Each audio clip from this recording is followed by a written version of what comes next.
मित्रांनो, आमचा भयांमध्ये एक सॉन्ग तुम्ही पाहिला असेल, तो खूप महाराष्ट्रभर व्हायरल झालेला आहे. काली रात ऐसे खोलेगा. तर त्या काली रात ऐसे खोलेगा त्या गाण्याची शूटिंगच्या दिवशी मी म्हणजे नर्वस होतो. लाईफमध्ये पहिल्यांदा गाणं होतं आणि जमणार तर नाही, लिप सिंग वगैरे आणि त्यात मेकअप खूप चालला. 2.5 तास चालला त्या दिवशी माझा मेकअप. माझ्या आधी श्लोक नावाचा एक 10-11 वर्षाचा मुलगा आहे, त्याचा सीन होता आणि त्याचं 6-7 पर्यंत होणार होता पूर्ण. पण त्याला थोडं बराच गेले चालला गेला होता. जेव्हा माझा मेकअप झाला पूर्ण, मग 8-8:30च्या दरम्यान म्हणजे मी रेडी झालो होतो. पण त्याचा थोडा वेळ आधी लागला त्याला.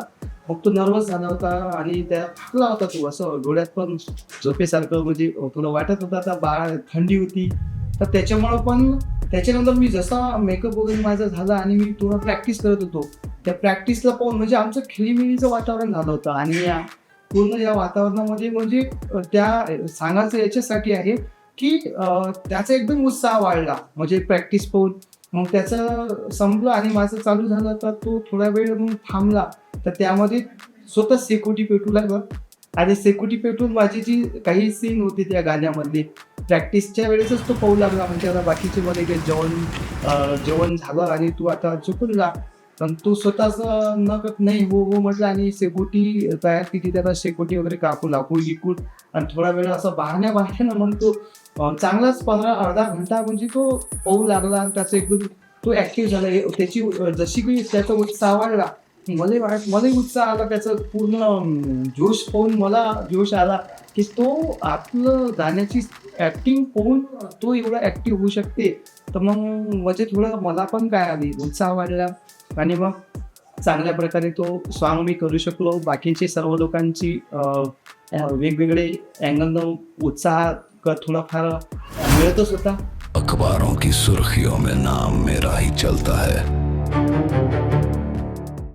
आणि आणखी एक किस्सा म्हटलं तर मी ती जी मशीन वगैरे आहे, आरा मशीन वगैरे आहे त्याला. माझं लँग्वेजचा प्रॉब्लेम होता मराठी, तिथं मी मराठीतच बोलायचो. आणि उत्कर्ष जे आपले ॲक्टर सोबतचे आहेत, उत्कर्षचा यांनी त्यांची गायला तर होतेच. मग माझे म्हणजे तिथे थोडा आमचा खेळीमेळीसारखं वातावरण झालं. म्हणजे माझ्यासाठी ते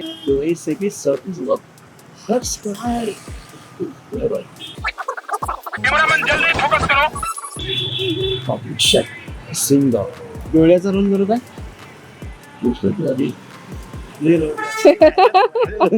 पहिल्यांदाच मी डायरेक्ट लोकेशनवर गेलो आणि उत्कर्ष सरांना मी पहिल्यांदा पाहिलं त्या दुकानात. मग ते थोडंसं नजर टाकूनचा सीन आहे तो एकामेकाकडे पाहून. मग मी मागताना 3-3, 4-4 वेळा जायचो, मराठीतच बघायचो. ते इकडून काम करत आहे, ते तिकडून काम करत आहे. आणि ते मग माझ्यामुळं त्यांची पण काय होऊन जायची, माझी डोळ्यात ते सांगायचे. थोडंफार असं खेळीमेळीसारखं झालं आमचं. आणि मग नंतर आम्ही चांगल्या प्रकारे मॅडमनी जसं गाईड केलं करू शकलो. अशा प्रकारे आम्ही बाकीचे पण पूर्ण जेवढे ॲक्टर आहे, आमची पूर्ण टीम आहे, आम्ही आमचा 100% देण्याचा प्रयत्न केला. माझी ॲक्टिंग तुम्हाला कशी वाटली मला नक्की कमेंट करा. तो जो गाणं खाली रात ऐसे खोलेगा व्हायरल झाला, त्याच्यामध्ये मग मी कमेंट पाहिली. मी घरी जात होतो त्या गाणं जेव्हा तो अपलोड केला गेला, तर त्याच्यामध्ये माझ्या मेसेजची 3रीच मला कमेंट दिसली. म्हणजे माझ्या घरापासून सुरुवात म्हणजे एक सरप्राईजच होतं माझं. मस्त माझी पत्नी तिथं, तिची थोडी स्तुती पाहिली मी, थोडी म्हणजे चांगली स्तुती आहे आणि ती धीर द्यायची, त्याचा मला खूप मन भरून आलं ते पाहून. आणि पुन्हा चालू झाले. काही माझा एक विद्यार्थी आहे, गडचिरोलीला लागलेला आहे, तो व्याकरणला अमरावतीला आला होता. मग मला तर आयडिया नव्हती ते कोणत्या जिल्ह्यातून आला, पण मला क्लासमध्ये एवढं माहिती आहे कारण अमरावती शक्यतो प्रॉपरच बोलत राहायचो. आणि ॲड्रेस वगैरे जास्त विचारल्यापेक्षा शिकवणीला भर दिलेला राहते. मग त्याची ती गाण्यावरची लागलेल्या पोरांची, काही नवीन पोरांची कमेंट बघून खूप मनाला आनंद खूप झाला. एक भंडाऱ्याचा माझा एक विद्यार्थी आहे, त्याची कमेंट आरोग्य भंडाऱ्याला तो लागलेला आहे. म्हणजे यवतमाळचा आहे तो प्रॉपर आणि भंडाऱ्याला आरोग्य विभागामध्ये लागलेला आहे.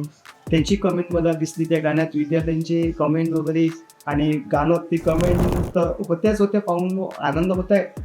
आणि नातेवाईकाची पण फोन सुरू झाली, मित्रांची फोन सुरू झाले.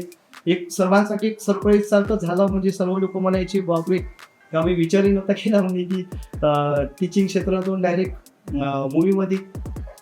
आणि माझ्यासाठी पण एक चॅलेंज होतं, कारण मला ठरवलं होतं हे करायचं आहे. आणि मॅडमनी चांगला विश्वास टाकला आणि मॅडम म्हणायचे तुम्ही सर तयारी दाखवा, आम्ही तुमच्याकडून आम्ही ते आमच्या लेवलवर पूर्ण टेक्निकल टीम आम्ही करून घेऊ. आणि तुम्ही जसं पोरांचं व्याख्यान करून घेता आम्ही तसं तुमच्याकडून करून घेऊ. या गोष्टीमुळे मी त्या गोष्टीला मला मनात वाटू लागलं होतं, ठीक आहे आपण करू शकतो, प्रयत्न करायला काय हरकत नाही. जसं मी पोरांना सांगतो तीच गोष्ट माझ्यावर आली, फक्त ही मूवीची होती. मॅडम म्हणायचे की आम्ही करून घेऊ. मग चालू करून दिलं.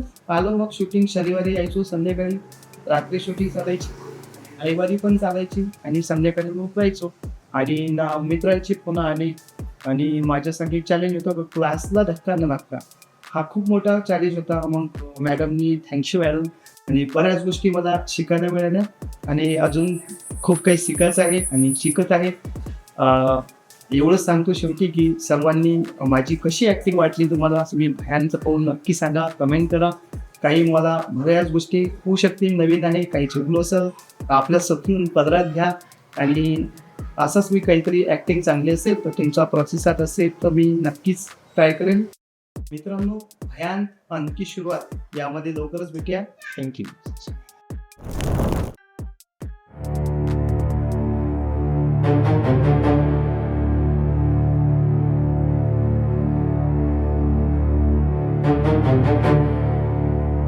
अखबारों की सुर्खियों में नाम मेरा ही चलता है. मिट्टी की सांसों में लहू पानी जैसे बहता है. खामोशियों में भी सांसों में अब आवाज डर का बजता है. आंधी से पूछो तुम सब, काली कैसे बनता है. जिसको मिटाया, जिसको तोड़ा, उसका हर पल बोलेगा. डर नहीं, कमजोर नहीं, काली राज ऐसे खोलेगा.